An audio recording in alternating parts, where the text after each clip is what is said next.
Nah, prinsipnya dalam menyusun strategi itu Bapak Ibu adalah menyeimbangkan berbagai kepentingan. Tantangannya kan di sini ya, biasanya akan banyak kepentingan ya, apalagi antar dirjen, antar direktorat kalau di KN, atau di PD sekarang masih ada bidang nggak ya? Sudah nggak ya? Ada koordinator semua ya? Kalau di koordinator, antar koordinator atau subkoordinator. Kalau di TNI Polri mungkin antar divisi atau antar biro atau antar bidang gitu ya. Itu mungkin kan banyak sekali apa ya, bukan kepentingan tidak selalu arti negatif Bapak Ibu, tetapi interest bahwa interest itu gini, sekarang ini pengen penanganan kejahatan cyber dulu nih gitu, atau penanganan persoalan masyarakat gitu, judi online, atau penanganan persoalan teroris misalnya. Ini kan akan saling tarik menarik dalam menyusun strategi yang untuk Renstra ini saya bicara Renstra KL ya, bukan Renstra Deputi atau Dirjen atau divisi atau per unit eselon. Kemudian strategi prinsipnya adalah memenuhi kebutuhan yang berbeda.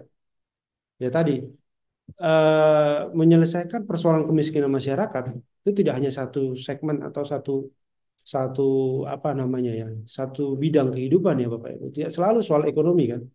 Itu bisa jadi soal apa namanya, kemampuan. Makanya harus ada pemberdayaan. Tidak selalu soal daya beli. Itu bicara soal apa namanya, pendidikan. Makanya kemiskinan itu kan selalu merupakan rantai setan. Orang miskin putus sekolah, akhirnya tidak memiliki keahlian, akhirnya tidak memiliki pekerjaan tetap yang membuat dia keluar dari kemiskinan, akhirnya miskin lagi. Itu kan rantai setan. Jadi menyelesaikan kemiskinan sebenarnya nggak hanya dinas sosial, dinas pendidikan, dinas kesehatan, dinas koperasi, UMKM mungkin juga sebenarnya terlibat kan begitu. Nah ini bagaimana kita menyusun strategi untuk memenuhi kebutuhan layanan berbeda.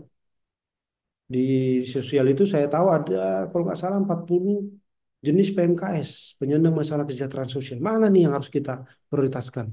Nah strategi itu juga bicara prioritas Bapak Ibu.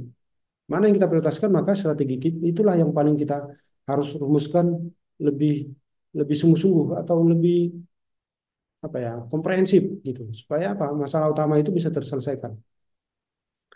Lalu dalam menyusun strategi kita juga harus merumuskan layanan yang memiliki nilai tambah secara berkelanjutan. Nah, ini kan sekarang begini Bapak Ibu ya. Sekarang kan pembangunan kita adalah pembangunan berkelanjutan, tidak hanya pembangunan yang sekali dibangun menyelesaikan masalah saat itu juga. Kalau bisa kan pembangunan kita ini menyelesaikan masalah yang juga akan muncul bukan hanya 5 tahun, tetapi 20 tahun ke depan, 25 tahun ke depan misalnya. Maka sekarang pembangunan IKN kan salah satunya menggunakan green green building dan sebagainya kan. Itu menggunakan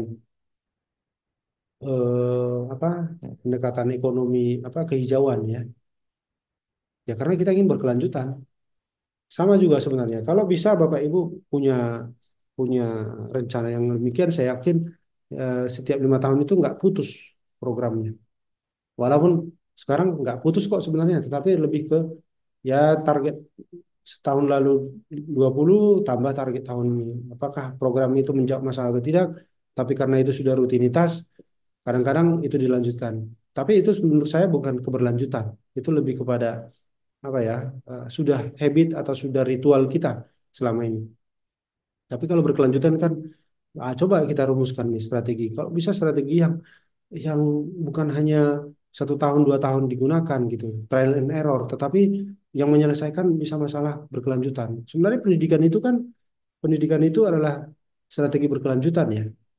Itu kan kita menyelesaikan masalah bukan masalah tahun ini saja, tapi masalah akan datang gitu ya. Memutus rantai kemiskinan, memutus rantai kebodohan yang mungkin akan datang 20 tahun ke depan.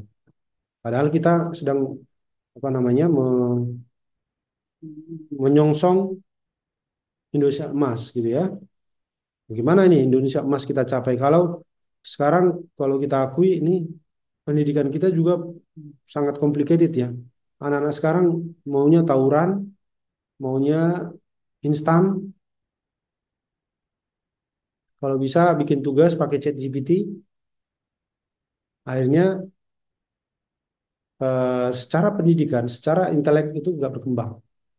Kemarin pernah viral itu kalau nggak salah di satu media sosial, kemampuan geografi anak-anak sekarang katanya cukup rendah. Ibu kota Jawa Tengah, ada yang bilang Solo, ada yang bilang Surakarta, ada yang bilang apa lagi ya, macam-macam, Jogja bahkan gitu. Memang sederhana ya, tapi bagi kita bagaimana ya, generasi macam apa yang ingin kita hasilkan gitu ya.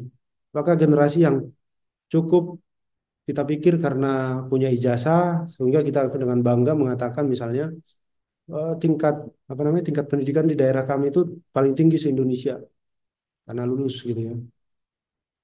Tapi juga ada di beberapa daerah daerah tertentu ya, ada semacam apa ya, habit atau budaya bahwa anak-anaknya malu kalau orang tua terutama malu kalau anaknya umur 17 belum nikah atau bahkan ada yang 15. Jadi hampir bisa dihitung dengan jari jumlah anak-anak yang sekolah sampai tingkat SMA atau SMK. Nah, ini kan tantangan ya Bapak Ibu. Nah, itulah perlu kita rumuskan strategi bagaimana memberikan nilai tambah secara berkelanjutan. Kemudian terdiri dari tema-tema yang secara simultan saling melengkapi. Artinya tidak satu masalah kita harus selesaikan dengan satu strategi kan. Kalau gitu kan nanti ada 100 masalah kita harus selesaikan dengan 100 strategi. Mungkin ada namanya kita punya kekuatan, lalu kita punya tantangan. Nah, itu kekuatan itulah yang kita gunakan untuk menghadapi tantangan. Jadi menggunakan berbagai tema-tema itu mungkin kita rumuskan, kita rumuskan strategi yang tepat gitu ya. Jadi tidak sedang makanya dari tujuan dan sasaran tidak langsung program kegiatan Bapak Ibu. Rumuskan dulu arah kebijakan dan strategi. Atau kalau di Pemda itu strategi dan arah kebijakan. Karena tadi banyak sekali tema, banyak sekali isu yang harus kita garap atau kita tangani.